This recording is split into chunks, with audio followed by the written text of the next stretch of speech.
अभी इसने देखो इसमें मैच द लिस्ट दे दिया, अभी ऐसे दे देगा मैच द लिस्ट के लिए बता देगा। अब यही देखो इमल्सिफिकेशन का भी इसमें है, इमल्सिफिकेशन को उसने प्रोटीन सामने रख दिया है, और फॉर्म जो है फॉर्म फॉर्मेशन में इसने फैट रख दिया है, और ये आपका रेट्रोग्रेडेशन में रख दिया है शुगर, और क्रिस्टलाइजेशन में रख दिया इसने स्टार्च। अब देखो आप समझो इस बात को, जैसे कि इमल्सिफिकेशन है, हमने सिंपल क्या बताया था कि भाई इमल्सिफिकेशन में दो चीज़ों को मिलाया जाता है। कौन सी दो चीज़ें? जो एक उसमें क्या होता है आपका फैट होता है यानी कि ऑयल होता है, और दूसरा वाटर होता है। तो सिंपल सी बात है, हम यहाँ पे चले जाएंगे सीधे सीधे फैट पे लगा देंगे।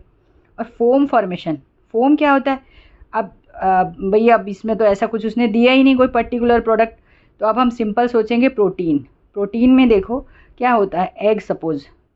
अब एग जो होता है, मैंने नीचे भी उसका ना पूरा अच्छी तरीके से एक्सप्लेन कर दिया है। जैसे प्रोटीन है तो जैसे एग वाइट है, अब एग वाइट में क्या होता है, वो क्या करता है, एयर को ट्रैप करता है। जब एयर को ट्रैप कर लेता है तो वहाँ पे वो फोम की तरह, जब हम फेंटते हैं, सिंपल सी बात है, जब हम अंडे को फेंटते हैं तो कैसा होता है, फोम की तरह बन जाता है ना।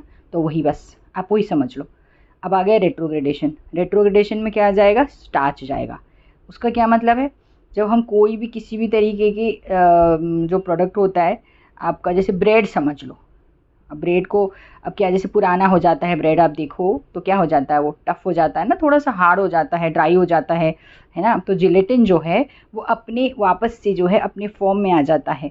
कब? जब डिहाइड्रेट हो जाता है कोई भी प्रोडक्ट, जैसे कोई भी चीज़ वो बनाता है, उसके बाद जब वो डिहाइड्रेट हो जाता है उसके अपने फॉर्म में आ जाता है, तो वो रेट्रोग्रेडेशन है।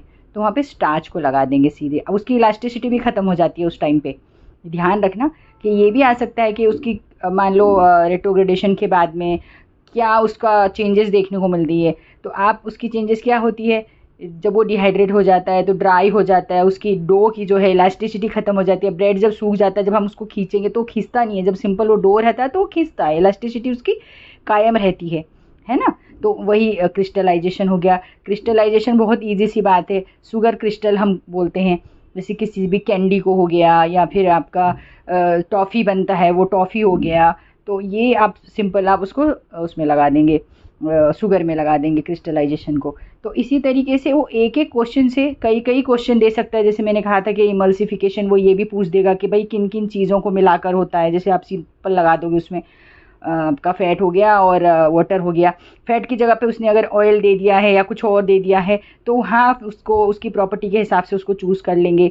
और फोम का आ गया तो उसने प्रोटीन कहा है, कोई चीज़ नहीं कहा है। अगर उसने एग रखा होगा एग्जाम्पल में कहीं